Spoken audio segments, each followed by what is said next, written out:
Жан құрбымның күйеуімен жасырын жүргеніме 20 жыл болды. Күйеуім жоқ, бірақ сүйгенімен жасырын өмір сүріп жатқаныма 20 жыл болды. Бір-бірімізді шын сүйеміз, сол үшін аса бақыттымыз. Бірақ ол құрбымның ер екені есіме түссе, барлық шаттығым шытынап қоя береді. Менің жан құрбымның күйеуі. Онымен училищеде бір курста оқып, жатақханада бір бөлмеде тұрдық. Өріп қойған қолаң шашы қылтасына түсіп тұратын. Өзі өте өжет қыз еді. Әсіресе гитарамен ән салғанда оның жүзі нұрланып, тіптен сұлуланып кететін. Мұндайда жігіт атаулы да тағы бір ән деп сылтауратып, қасынан шықпай қоюшы еді. Ал томаға тұйық мен көптің көзіне түсе бермейтімін. Дегенмен сөз салған жігіттер болмады емес, болды. Бірақ оның ешбірі менің жүрегімді селт еткізе алмады. Нақтысында біреуінен басқасы. Мен онымен дискотекада өтетін кафенің барында таныстым. Біз тұратын жатақхананың төменгі қабатының бір шетінде кафе бар болатын. Онда кешкі ас 8-де жастарға арналып би кеші өтетін. Қыздармен кешкісін сол араға бардық. Бірақ би әлі бастала қоймапты.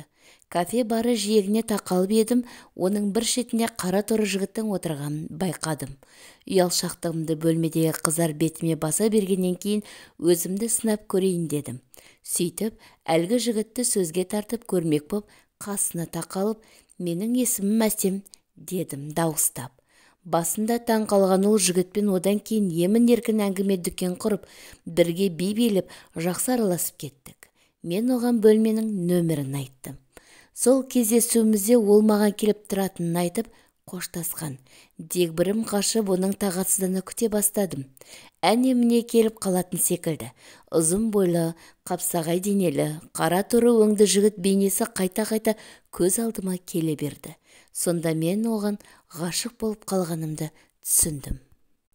Ол бір аптадан соң біздің бөлмеге бас сұқты. Келісті де келбетті жігіт бөлмедегі қыздардың есін шығарып жібергендей. Барлығы оны сөзге айналдырып, ананы-мынаны сұрап жатыр. Бір уақытта оның көзі төсектің бірінің үстінде тұрған гитараға түсті. Мынау кімдікі деп сұрады. Ақыры ол да өзге жігіттер секілді қасымдағы шеліктің қызының арбауына түсті. Ол бөлмемізге келуін жиілете бастады. Маған келіп жүрген секілді ойын ойнайды. Бірақ бар көңілі әнші құрбымда. Мені құшақтап әңгіме айтқан болады. Ондағы ойы құрбымның қызғанышын ояту, сөйтіп өзіне деген сүйіспеншілігін арттыру. Ақмақ емеспін ғой, оның барлығын жақсы білемін, бірақ сезім алдында дәрменсізбін. Сондықтан бұл ойынның бір бөлшегі болудан бас тартпадым. Одан үмітімді еш үзгім келмеді. Күндердің күні екеуі қол ұстасып, менің алдыма келді. Бір-бірін сүйіп қалғандарын айтып, менен кешірім сұрады. Бұлай болатынын мен жақсы білдім.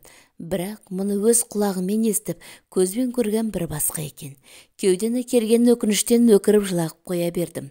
Екі бетімді басып алып, сыртқа тұра ұмтылдым. Нақұрыстар, сатқындар деп айғайлап келемін. Көз алдым қап-қараңғы. Адам қатты ашуланса түк көрмей қалады деген рас екен. Есімді жинасам, үлкен жолдың шетіндегі суағар ішіне түсіп кетіппін.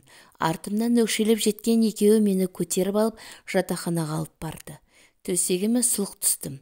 Содан 2-3 күн есімді жинай алмай, елес құсап есеңгіреп жүрдім. Негізі, осымен барлығы аяқталуы тиіс еді.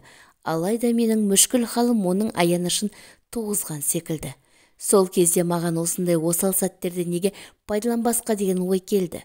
Не керек, түрлі себеппен оны шақырып алатын болдым. Құрбым ауылға тұрмысқа шығатын жеткізуге кеткен сәтті текке жібермедім. Жалғыз қорқатынымды айтып, оны бөлмеге шақырып алдым. Сол түнді бірге өткіздік. Менің пәк боп шыққаным оны қатты таңғалдырды. Неге таңғалды? Кейін білдім. Қасымдағы құрбым ол жағынан жұрда екен. Бірақ құрбымның бұл кемшілігі менің артықшылығым оны тоқтатпады. Олар бас қосып отау құрды. Тойда мен қыз жолдас болдым. Сырықтай ұзын, шитік шикіл сары күйеу жолдас еміреуін білдіргендей болды. Ішім астан-кестен шыққан маған сол сәтте бәрібір еді. Алдыма келген бокалды жібермей сілтей бердім. Ішімді өртеп бара жатқан отты сөндірсе деймін. Бақытымнан айырылған күнді мына сарымен бірге жоқтайын деп ойлап отырмын. Сөйтсем, әрбір қимылымды қалт жібермей бақылап отырған ол мұның барлығына қарсы боп шықты. Кезекті бір бокалды көтергілі жатқан қолымда қар ұстаған қалыңдық күйеуі мені шеткер жаққа алып шықты. Болды, жетер енді дейді. Менің басым бос, енді не істеймін десем де өзім білемін деп қоямын оған. Ашуланып, тістеніп, құлағыма жақындай сөйлеген ол, сенің басың бос емес, сен менікісің деді. Басында абдырап қалдым. Өйткені мұндайды одан күткенім жоқ. Одан кейін тоқтай алмай қарқылдап күле бастадым. Адамның күлкісін келтірмеші дедім. Бірақ бұл арада күлкілі-түк жоқ еді. Шындығы сол айтым. Мен оныкі болғанмын. Әлі де оныкімін. Үйленіп жатса да одан бас тартпай ойым жоқ. Сонда маған не істеу керек? Оның жауабын ол айтты. Ол маған жиі келіп тұруға уәде етті. Мен оған үнсіз келістім.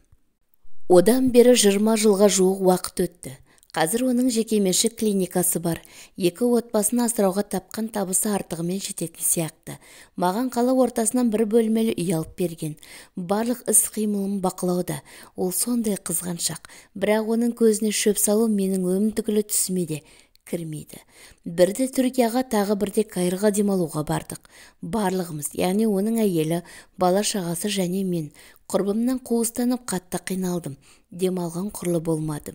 Ақыры шыдамай жанарға, менен күйеуіңді қызғанбайсың ба? Бір түрлі боп жүрмін сендерге ілесіп алғаныма деп қойдым. Сөйтсем ол күліп, басқа бірақ сенен қызғанбаймын деді. Оның талғамында қыз-келіншектер қатарынан мен жатпайды екем. Осылайша өз-өзіме келгенім бар. Иә, ол құрбымның баршамен мойындалған ресми күйеуі, ал менің баршадан жасырын махаббатым. Құрбымның 2 ұлы, 1 қызы бар, ал менің 1 қызым бар. Оның тұңғышы институтта оқиды. Менің қызымның болса, енді тілі шығып келеді. Ол кейіннен дүниеге келді. Алдында ол келіспегендіктен жүктілігімді үзген кезімде болды. Ақыры өзгеге күйеуге шықпайтындығыма, сүйгенімен өмірлік көңіл қосқанына әбден көзім жеткенде, онымен санасып жатпай-ақ қызымды туып алдым. Өзінен аумайды. Ол да қызы десе ішкен асын жерге қояды. Оны папа деп жүр. Қызым өскен сайын менен маза қаша бастады. Өйткені құрбымен араласып тұрамыз. Өткенде балаларды қыдыртуға барлығымызды отағасы бірге алып шықты. Ол үйдегілермен бірге біздікі де оны папалап қоймайды. Зәрем ұшып кетті. Ер адам көрсе осындай әдеті бар. Барлығын папа деп айта береді деп ақталдым. Ал құрбыма жұмыстағы бір көңілдесімнен өзім үшін туып алдым деп кезінде сыр ақтарғанын. Ол оған сенді. Тіпті бұл шешімімді қуаттады да. Үйді де сол көңілдесім әперуге көмектесті дегем. Қалай дегенмен де, бұлай жүре берсе күндердің күні 2 үйдің балалары папалары бір адам екенін біліп қоюы оп-оңай ғой. Сұмдық сонда болады. Осы бір ой соңғы кездері маған маза бермей жүр. Мен өзім үшін емес, қызым үшін алаңмын. Кейде осы қаладан көшіп кетсем бе деймін. Бірақ ол мені жібермейді. Ал өйтпесек ұзақ жыл сақтаған құпиямыз ашылып қалатын түрі бар. Солай десем, сен бостан-босқа алаңдайсың. Осыға дейін де ешкім білмеді, осыдан кейін де ешкім білмейді. Тек сақ болсақ болғаны деп қояды. Әрине, оған сенгім келеді. Бірақ қызымның өмірін күл-талқан еткім келмейді. Мен секілді ол да жасырынбақ ойнап, іштей қиналмаса деймін. Сонда маған қайткен дұрыс. Қатты қиналып жүрмін. Мүмкін бұл менің күнәм үшін осы өмірдегі жазам шығар. Оны өтеуге дайынмын. Бірақ қызымның еш жазығы жоқ қой. Ол біздің жалғандығымыздан жапа шекпесе деймін. Менің басыма жазғанда оған бермесе екен деп тілеймін.